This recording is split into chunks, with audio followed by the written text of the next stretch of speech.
SMA Negeri 1 Nangabuli. Ayo bersama, hebat semua.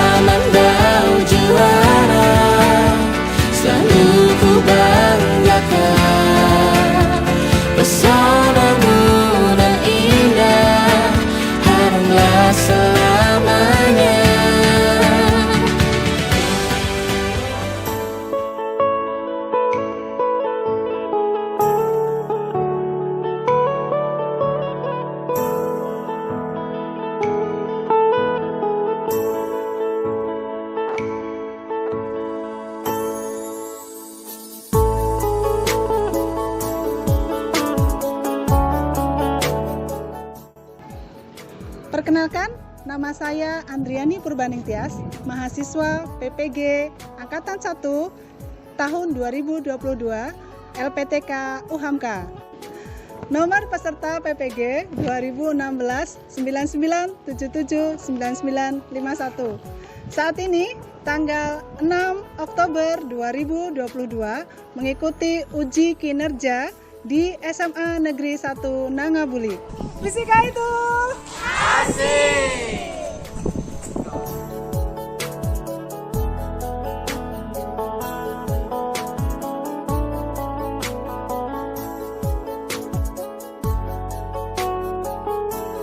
Bangun. Selamat pagi murid-murid, silakan duduk. Before we study, let's pray today. Pray begin. Finish. Adil Katalino, Bacuramin Kasaruga, Basengat Kacubata. Arus. Untuk pagi ini kita akan sama-sama memulai pembelajaran kita, pertemuan yang kelima. Setelah berdoa, kita akan sama-sama memupuk rasa nasionalisme kita dengan bernyanyi bersama. Kita bangkit berdiri semua ya. Yuk.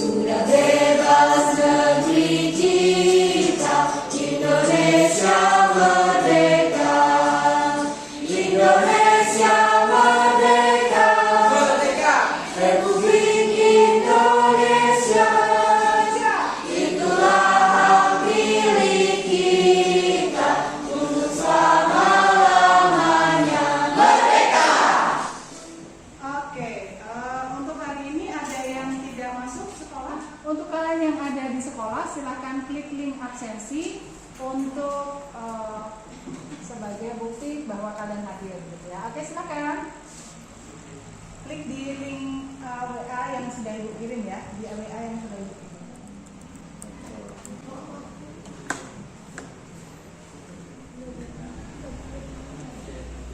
Untuk hari ini kita akan sama-sama lihat ya, untuk motivasi kita hari ini, ya.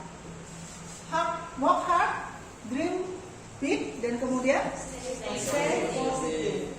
Ya, apa itu work hard? Kerja keras. Kemudian bermimpi besar, punya mimpi besar, tetapi juga bekerja keraslah, sehingga kalian akan segera mendapatkan apa yang kalian cita-citakan. Dan yang pasti, yang seharusnya setiap saat kita lakukan adalah stay positif. Tetaplah berada di jalur yang positif. Maka impian itu pasti akan kalian raih. Untuk di sekitar kalian pasti selalu ada listrik dong ya. Dalam kehidupan sehari-hari. Di kelas kita ada listrik nggak? Ada. Kenapa jadinya kalau nggak ada listrik? Gelap. Kalau siang hari kan nggak gelap. Panas. Kira-kira kita bisa nggak nyalain segala itu? Tidak bisa.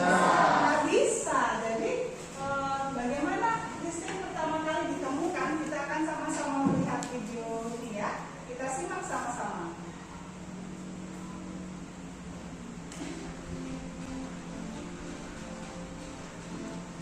Listrik pertama kali ditemukan oleh Thales, seorang cendekiawan asal Yunani sekitar tahun 600 sebelum Masehi.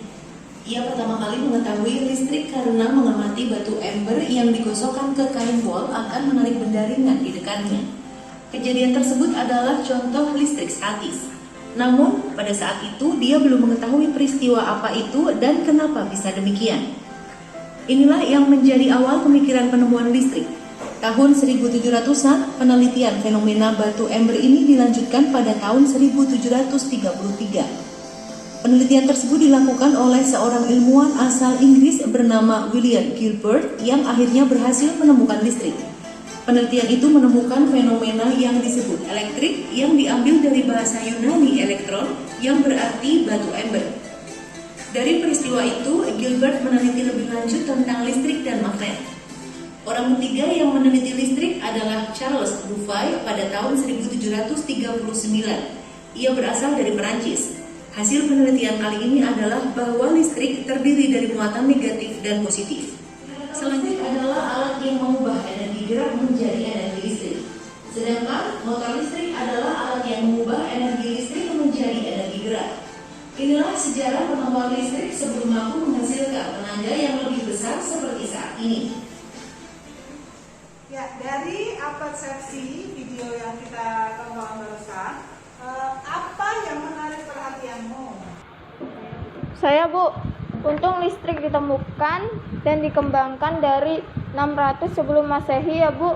Jadi kita bisa menikmati terang pada malam hari dan berbagai macam teknologi tercipta karena adanya listrik. Ya, benar sekali ya. Seandainya belum ada listrik, ya apa yang terjadi? Apa yang terjadi kira-kira? Saya, Bu, seandainya ada listrik, semuanya gelap, Bu, seperti hatiku tanpa kehadirannya. Untung ada Om Volta sama Om Faraday. Ya, benar sekali ya kata Alung tadi. Karena ketidaksengajaan dari para ahli-ahli tadi ya, sehingga bisa menemukan listrik. Semuanya berawal dari tidak sengaja ya. Makanya hati-hati dengan ketidaksengajaan ketika kamu bertemu dengan dirinya ya. Iya, ya kan? Ya, Om Faraday tadi menemukan bahwa aliran listrik itu berasal dari magnet yang dialirkan ke kawat tembaga, sehingga itu menjadi awal muasal terciptanya motor, generator listrik, kemudian motor listrik. Semua bahkan alat-alat rumah tangga, alat-alat elektronik itu berasal dari hal yang sesimpel itu. Kita tahu bahwa fisika itu asik. Itu kali ini kompetensi dasar yang akan kita bahas, sama seperti minggu-minggu yang lalu, yaitu menganalisis prinsip kerja peralatan listrik searah atau DC. Berikut keselamatannya dalam kehidupan sehari-hari. Jadi sehari-hari yang akan terjadi, yang kalian alami ya. Sedangkan IPK dari pembelajaran kita kali ini adalah apa? Menganalisis energi dan daya listrik ya. Untuk kajian dari keterampilannya ya, dari psikomotoriknya, yaitu melakukan percobaan prinsip kerja rangkaian listrik searah dengan metode ilmiah. Berikut presentasi dan percobaan, di mana IPK-nya adalah membuat laporan percobaan rangkaian listrik searah atau DC. Sedangkan tujuan pembelajarannya apa? Melalui kegiatan pembelajaran dengan menggunakan model PBL atau Problem Based Learning dan pendekatan STEAM, kalian mampu berkolaborasi menganalisis apa? Energi dan daya listrik, dan penerapannya dalam kehidupan sehari-hari. Nah, sedangkan pentingnya belajar kompetensi ini apa? Silakan dibaca.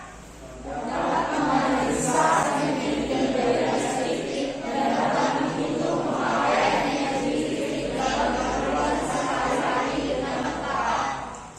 Dan yang kedua, pentingnya belajar dari kompetisi ini apa? Menghemat energi listrik. Nah, seperti biasanya juga bahwa untuk setiap pembelajaran kita kali ini juga ada assessment atau penilaian. Nah, penilaiannya berupa apa saja? Kognitif, afektif, dan psikomotorik. Berarti untuk yang pertama yang perlu kalian lakukan untuk menguji kognitif adalah dengan melakukan pretest. Yuk, silakan klik link yang sudah Ibu share di WA. Silakan.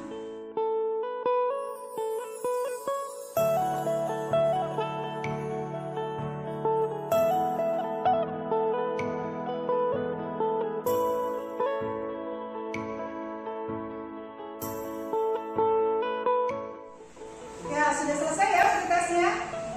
Silakan sekarang kita mengamati video berikut ini.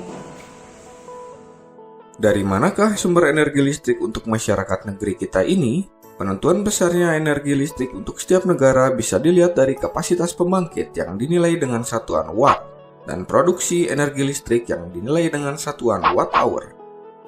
Sementara kapasitas terpasang pembangkit listrik sendiri masih didominasi oleh sumber energi batu bara sebesar 50%, diikuti oleh gas bumi sebesar 29%. BBM sebesar 7% dan energi terbarukan sebesar 14%. Listrik di Indonesia beraneka ragam, namun sangat didominasi oleh PLTU berbahan bakar batu bara yaitu sekitar 56%. Disusul oleh PLTA sebesar 16% dan sisanya relatif merata berkisar di bawah 10%. Beberapa sumber energi terbarukan atau lebih dikenal dengan renewable energy source seperti tenaga angin atau tenaga surya yang sangat populer di Eropa sejak 20 tahun terakhir ini nampaknya belum begitu menarik perhatian para pejabat negara. Sedikit penjelasan mengenai energi terbarukan. Di Indonesia seringkali disingkat menjadi EBT. Ia adalah energi yang sumbernya secara alami tidak akan habis dan prosesnya berkelanjutan. Sumber EBT diantaranya ada bioenergi, geothermal, angin, panas matahari, gelombang, dan hidrogen cair. Khusus untuk energi geothermal dan gelombang air memang bukan hal baru, namun bioenergi, angin, dan panas matahari baru populer semenjak beberapa tahun terakhir ini. Memang, secara nilai investasi, pembangunan energi terbarukan relatif mahal, terutama pada saat pengembangan dan konstruksi. Yang sudah kalian lihat sama-sama tadi, apa yang menarik perhatianmu?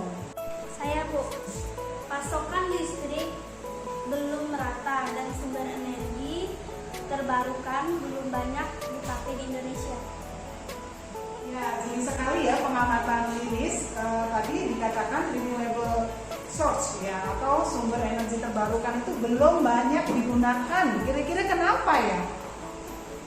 Sumbernya melimpah di alam, tapi pembuatan alat pembangkit listriknya mahal, Bu, makanya belum banyak yang dipakai. Ya, tepat sekali ya Eli, mantap sekali bahwa banyak sekali di alam tenaga untuk bisa diubah ke listrik. Tenaga yang ada di alam bisa diubah ke listrik, tetapi karena pembuatan pembangkit listriknya itu masih mahal, maka belum banyak digunakan. Nah, kalian nanti adalah orang-orang yang harus menjadi orang yang pintar, yang hebat, yang bisa memanfaatkan energi terbarukan yang ada di Indonesia sehingga pasokan listrik di Indonesia tidak terbatas, tidak minim seperti sekarang. Oke ya?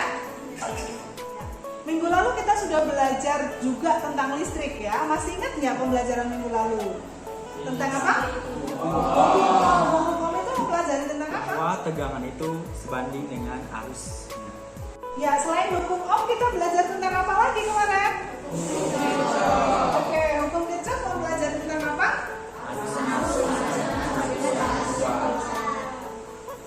Nah, minggu ini kita akan belajar nih tentang sumber-sumber energi. Kira-kira dari mana saja sih sumber energi yang ada di Indonesia itu?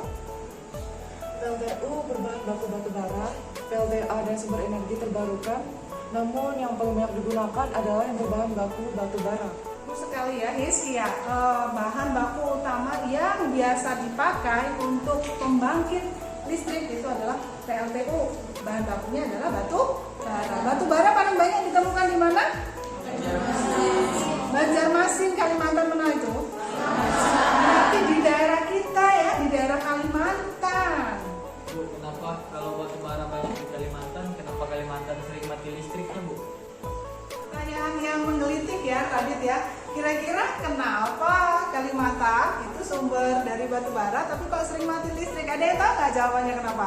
Saya Bu, karena batu baranya diekspor keluar Pulau Kalimantan. Karena diekspor ke luar Kalimantan, kemudian sampai di Kalimantan juga kita memanfaatkan apa yang ada gitu ya, sehingga mungkin kurang merata gitu ya, kurang merata. Nah, fisika itu asik. Nah, untuk lebih lagi membahas tentang video atau juga membahas tentang masalah yang ada, silakan kalian berpindah sesuai dengan kelompok masing-masing. Silakan. Dalam kelompok masing-masing ya. Nah, sekarang kalian dalam satu kelompok itu silakan lihat di depan sini. Di depan sini ada berapa gambar ini? Ada berapa gambar? Silakan lihat gambarnya. Kira-kira apa pendapatmu tentang kedua rumah ini?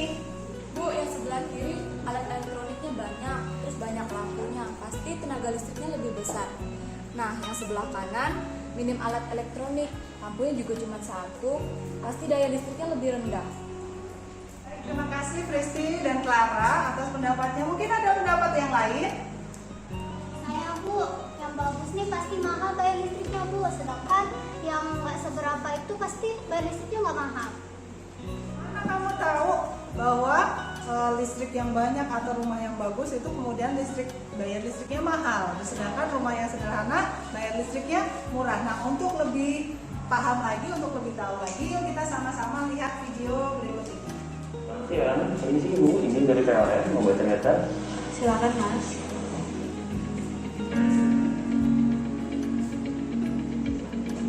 Nah, apa yang sudah kalian lihat dan perhatikan dari video barusan? Saya Bu, petugas PLN-nya motoin KWH meter Bu. Mengukur KWH meter, kira-kira apa yang dilakukan oleh petugas PLN itu? Ada yang tahu nggak? Itu kerjaan papa saya Bu. Beliau baru scan KWH meter di aplikasi PLN Mobile. Jadi dari situ terlihat berapa banyak energi yang dikeluarkan dan berapa banyak uang yang harus dibayarkan. Itu udah nggak ada lagi tugas PLN lagi uang listrik, soalnya udah pakai token. Oke, baiklah, sekarang berarti waktunya silakan bekerja sama bersama dengan anggota kelompok mengerjakan LKPD yang sudah Ibu share. Silakan diklik LKPD-nya, dilihat videonya lagi dan bekerja sama untuk menganalisis masalah yang ada di LKPD.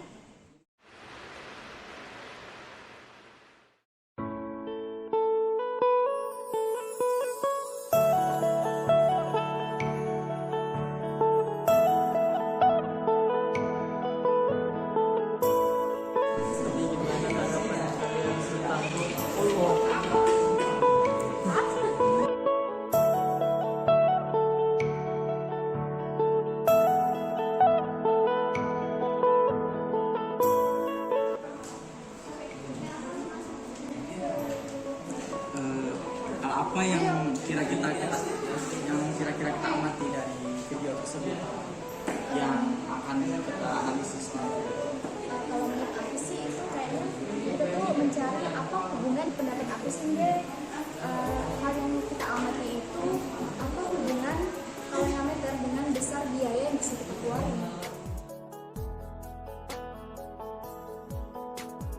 Dengan anggota kelompok silakan kalian sama-sama berdiskusi, kemudian boleh mencari referensi dari sumber lain ya, tapi juga boleh melihat referensi dari buku modul yang sudah Ibu share di WA group.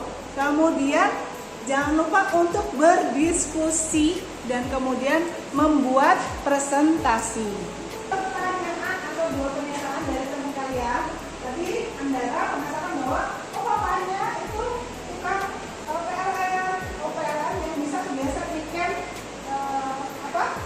KWH meter untuk mengetahui apa sih KWH meternya? Biaya listrik yang dikeluarkan gitu. Sedangkan Riko mengatakan apa tadi? Oh, sekarang nggak perlu bayar PLN karena udah pakai token. Jadi gimana, ada nggak yang punya pendapat tentang kedua pendapat itu? Silakan. Saya Bu. Kalau menurut hasil penelusuran saya, KWH meter zaman dulu masih menggunakan sistem pasca bayar. Jadi tukang PLN datang ke rumah pelanggan untuk nagih dan men-scan tadi itu KWH meternya. Nah, sangat tidak praktis kan Bu. Jadi untuk zaman sekarang digunakan sistem prabayar, yaitu menggunakan pulsa atau token tadi. Jadi tidak perlu lagi repot-repot tugas PLN datang ke rumah dan niken itu tadi. Oh, mantap sekali ya pendapat dari Andika, penelusurannya sangat akurat gitu ya. Kalau zaman dulu pembayaran listrik dengan metode pasca bayar, jadi pakai dulu bayar kemudian, makanya harus ada petugas PLN datang nyatet dulu, nanti nagih lagi, belum lagi kalau ada yang nakal nggak mau bayar gitu kan. Nah kalau sekarang modelnya token, jadi nggak perlu lagi tuh ada petugas PLN datang, lebih praktis, lebih simpel. Nah Anda tahu nggak bagaimana cara perhitungan berapa uang yang kita beli dengan menggunakan token, berapa KWH? Ya silakan maju ke depan bagi yang tahu. Ayo, ada yang tahu? Saya Bu.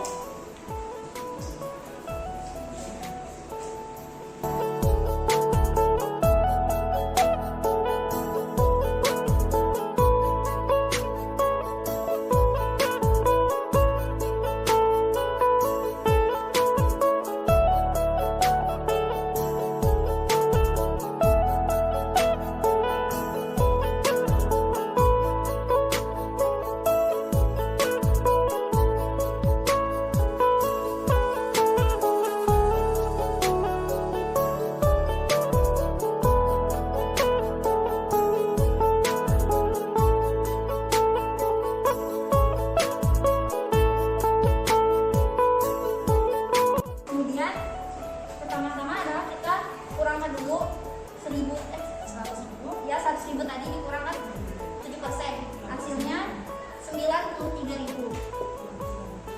Nah, kemudian 93.000 nya ini kita bagikan dengan KPK tadi 1.467. 1.467 setelah dibagikan hasilnya sama dengan 63,3 kWh. Jadi kWh yang kita dapat dengan pembelian pulsa 100.000 adalah 63.000 kWh. Oke, tepat sekali. Terima kasih.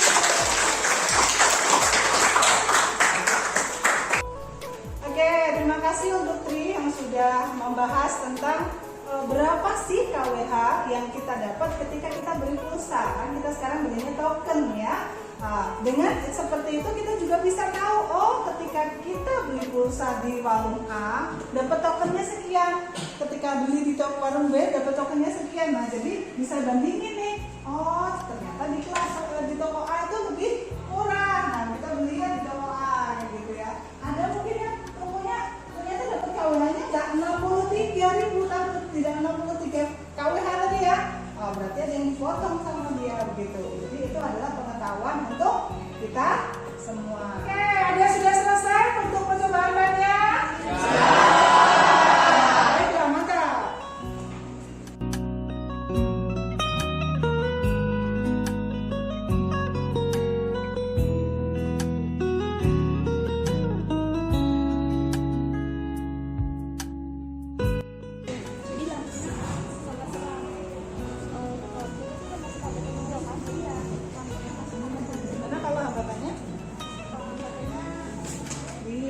Coba kemarin kan percobaan yang di AKPD suruh ngubah apa? Ngubah hambatan ya. Sekarang coba dicoba, sudah dapat datanya belum? Sudah. Oh ya. Gimana hasilnya? Kalau hambatannya 10, jadi arusnya tuh 0,9 ampere. Kalau hambatannya naik? Hambatannya semakin naik, hambatannya semakin kecil arusnya. Berarti arus berbanding lurus atau lurus dengan tegangan, tapi sama hambatan berbanding terbalik. Semakin besar hambatan, semakin kecil arus yang mengalir.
presentasi kelompok lain sambil menyimak ya, sambil menyimak, kemudian bisa juga sambil diskusi barangkali jawabannya tidak sama, oke ya. Nah, siapa sekarang untuk yang sudah selesai silakan presentasi ke depan. Yuk, kelompok 2 sudah ya? Sudah, Bu. Oke, silakan maju ke depan. Kami dari kelompok 2, nama saya Otari, nama saya Erin Anjari, ada Sinur Sapitri, Felix, dan Devi. Kami akan mempresentasikan hasil LKPD kami yaitu tentang energi dan daya listrik.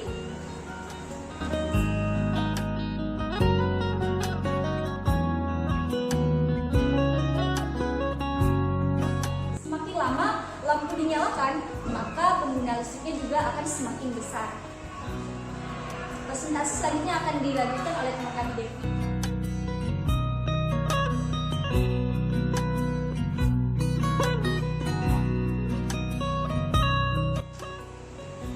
Yang keempat, apakah ada pengaruh besarnya daya listrik terhadap energi dan daya pemakaian listrik? Tentu saja ada, karena daya berbanding lurus dengan tegangan dan arus. Jadi semakin besar tegangan dan arus, semakin besar pula energi yang dikeluarkan. Semakin besar energi, maka biayanya semakin besar juga, atau W sama dengan V dikali I dikali T. Untuk lebih jelasnya akan dijelaskan oleh Andre.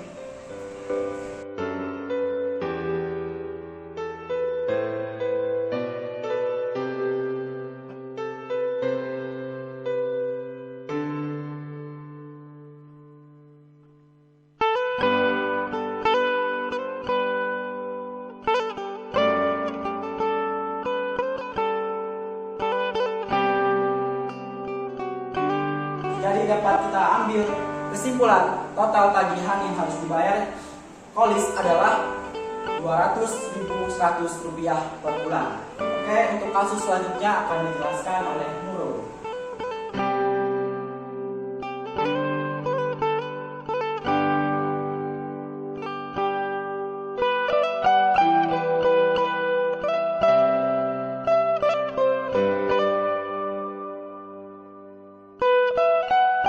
Maka biaya yang dibayar pekerja dalam per bulan itu sama dengan 16.940. Jadi jumlah pembayaran yang dipakai Aulia dalam per bulan itu sama dengan 16.940. Selanjutnya akan dijelaskan oleh teman saya Felix. Oke, jadi saya akan menyimpulkan untuk upaya yang dapat dilakukan untuk menghemat energi listrik. Yang pertama, mematikan lampu jika tidak digunakan terlebih pada siang hari. Yang kedua, mengganti lampu LED atau hemat energi. Yang ketiga, mematikan semua peralatan elektronik jika tidak digunakan. Yang keempat, menggunakan air secukupnya. Yang kelima, membuat atau mendesain rumah dengan penerangan yang cukup. Yang keenam, memanfaatkan cahaya matahari. Yang ketujuh, menggunakan listrik prabayar. Yang kedelapan, meminimalkan penggunaan dispenser. Yang kesembilan, memaksimalkan penggunaan pintu jendela. Dan yang kesepuluh, menanam tanaman di rumah agar sejuk sehingga dapat mengurangi penggunaan AC dan kipas angin. Demikian presentasi dari kelompok kami. Kurang lebihnya kami mohon maaf. Terima kasih. Ya, terima kasih untuk kelompok 2 yang sudah presentasi. Ya, tadi sudah menyelesaikan semua LKPD dan kemudian juga membuat presentasi di Canva, kemudian sudah mempresentasikan. Kelompok lain nanti untuk percobaan atau Canva-nya, laporannya silakan dikirim ke Google Classroom ya. Oke, nah saat ini kita sudah akan menyimpulkan nih dari energi listrik, daya listrik, kemudian faktor yang mempengaruhi biaya pemakaian listrik, yang terakhir adalah listrik. Kemudian apa saja faktor yang mempengaruhi biaya pemakaian listrik? Yang pertama apa? Biaya. Kemudian ada lagi? Kuota arus listrik. Apa lagi? Yang terakhir? Lama waktu pemakaian alat. Jadi semakin lama alat dipakai, semakin besar biaya listriknya.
silakan klik link post-test yang Ibu kirim di WA Group. Kalau post-test kerjakan masing-masing ya.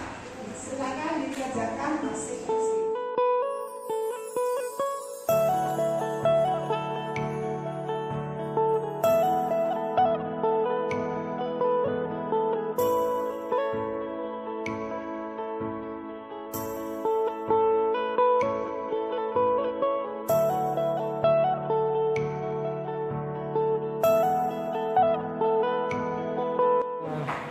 Ya, udah selesai ya post-testnya ya? Udah selesai? Oke, udah selesai gimana? Bisa? Tadi udah langsung ada nilainya ya? Mantap ya. Ternyata yang hasil post-test peraih nilai tertinggi adalah Aulia dan Kamis ya.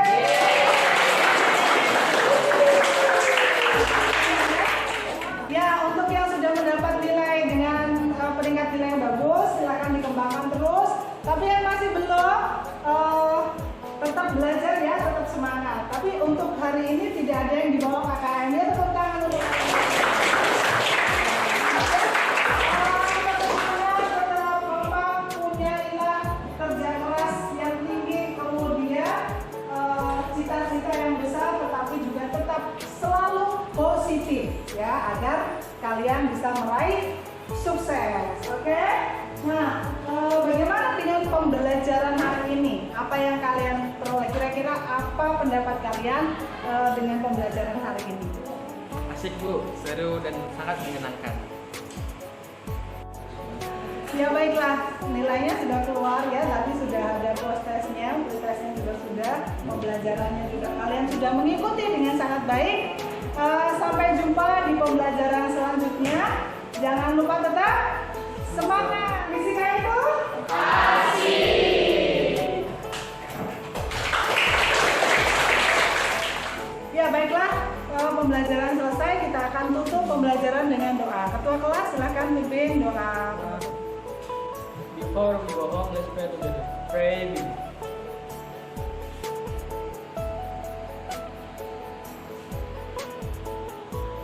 Finish. Oke, sampai jumpa minggu depan. Assalamualaikum warahmatullahi wabarakatuh. Saya Andriani Purbaningtyas dari SMA Negeri 1 Nangabelik. Fisika itu